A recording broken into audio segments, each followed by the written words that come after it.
Hello, it's Autumn here and welcome to my third Caregivers vlog. I'm excited today to talk a little bit about not taking your child's behavior or challenges personally.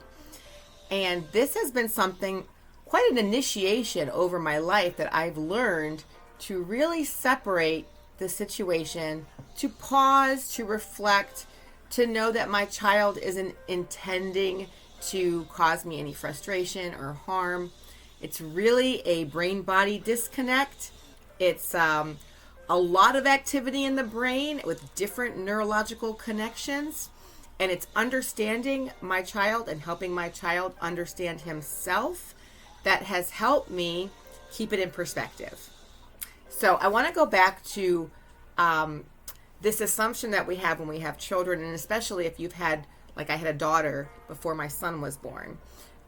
They're basically telling you how they're feeling, and their body is pretty consistent. So if they're mad, they're on the floor kind of tantruming or stomping. If they're happy, they're smiling and they're saying this was an awesome day. And so you get used to taking things at face value because that's what we do with people. Like, we read body language, right? They say 90% of communication is body language. So this person is presenting in this way with their body and they're saying these words, and energetically we're receiving a message. And then we respond based on that interpretation.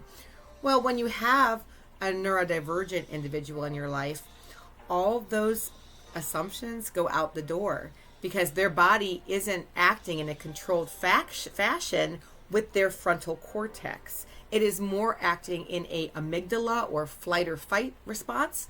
And a lot of times they're so sensory sensitive and they're so overwhelmed by something internal or external or both that we don't know. If they can't communicate, there's that barrier. And it's easy to look and say, this child doesn't like me. This child doesn't want to be with me. This child doesn't like the activity that I'm presenting. And it might have nothing to do at all with any of that.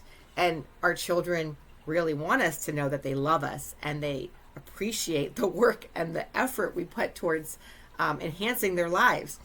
So, of course, it helped me when Liam was able to communicate. And he was able to tell me that sometimes he pushes things away when he would actually like to continue. And he told me just to interpret it as a break. Like that he, a lot of times, needs a visual break. He's got what's called global vision, which means he's taking in almost everything all the time. So for him to focus on a letterboard has been really good, but he can get growth fatigued and tired, his eyes. So I need to pay attention to that, and I need to give him a break. And then his eyes come back, and he's told me that watching his iPad and watching videos, it helps his eyes. It's like strengthening the focus connection. So at one point I was trying to take those things away, like, oh, it's electronics and it's not good. And then I readjusted my understanding. I'm like, this is actually a visual regulation tool that my son uses. And of course, I can expand to other visual regulation tools like art itself, like books, like nature. So it's not just one thing. But it's important to know those things, right? Like how our child is actually working to find balance within themselves.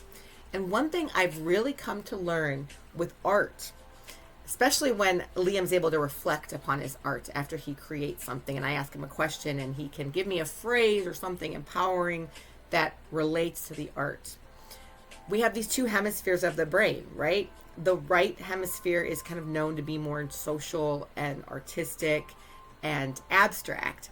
And then the left hemisphere is known to be more logical and practical and detail oriented. So when we can do activities that bring a balance, that activate both of those, we're building those connections across the corpus callosum, whatever that word is. I'm going to mess it up. The Latin barrier that is between the two hemispheres. When we can build connections across that, then we can strengthen their connection to the frontal cortex, to being more intentional with their body. And sometimes we're doing it backwards. So when Liam was volunteering at the cat shelter, which we did 2 different stints, he was learning the skill and being intentional with mopping or with cleaning or with pooper scooping or whatever. And then that skill was going back and reinforcing in his brain. So we started with the skill, with the physical movement, and we reinforced it in the brain with repetition, right? So there's so many ways that we can assist and support our neurodivergent children, but the one way we can't is if we take their autism or their challenges personally. So I remember when I was starting with Liam and we were starting to spell to communicate, and he would like get frustrated and he would pinch my arm and I would cry and I would feel like rejection, that rejection wounds coming in me. That's really, I mean, it's not something we can like turn off, right? We have to almost experience those times and reflect upon them and process and choose differently when it happens again. So I got to this like skill of being able to say, oh, I see your body is a little out of control, or I see you're struggling with regulation. I changed my terminology instead of don't do that. That's not nice. You know, like obviously, yeah, we know that, but it wasn't intentional. So it was more of an impulse, right? The amygdala functions on impulse, where the frontal cortex functions more on intentionality and purpose and control. So you can just kind of see where your kid's brain is at any moment of time. Or like, are they using controlled motions, or are they in an amygdala kind of control state? It's amygdala controlling their physical body. And then you change the way you react or respond based on your assessment. And it's nothing to do with that your child is trying to misbehave, trying to not be socially appropriate, trying to harm people or self-harm. I'm very grateful that my son does not do those things. There's times that he gets agitated and he's been known to squeeze me a little bit or something, but he doesn't have a lot of violent tendencies or self-injurious behaviors. But other kids do. Like that is really common, actually, that they're taking it out on themselves. And sometimes it's that my body's not behaving the way I want it to, so I'm mad at it, and I'm trying to make it behave by almost punishing it with self-injurious behavior. So it's important to realize as a parent, do you punish yourself with self-defeating thoughts when things aren't going right in your life? Like you can actually hold an energetic space that either supports self-injurious behavior or helps to dilute and dissolve it, right? Not blaming anyone for their child is having self-injurious behaviors, but know the power of the environment.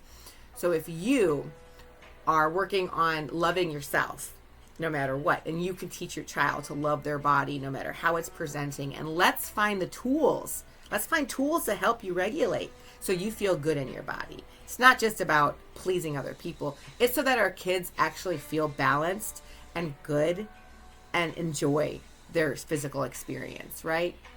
So anyways, just wanted to share that and remind any parent who's watching my vlog that it's not your fault. It's not your fault that your child has the challenges that they have. Their brain is unique, their brain is different, and they're doing the best they can. And you also are doing the best you can, and you can continue to grow and create an environment that really supports growth and connection. So thanks for being here, and I look forward to next week.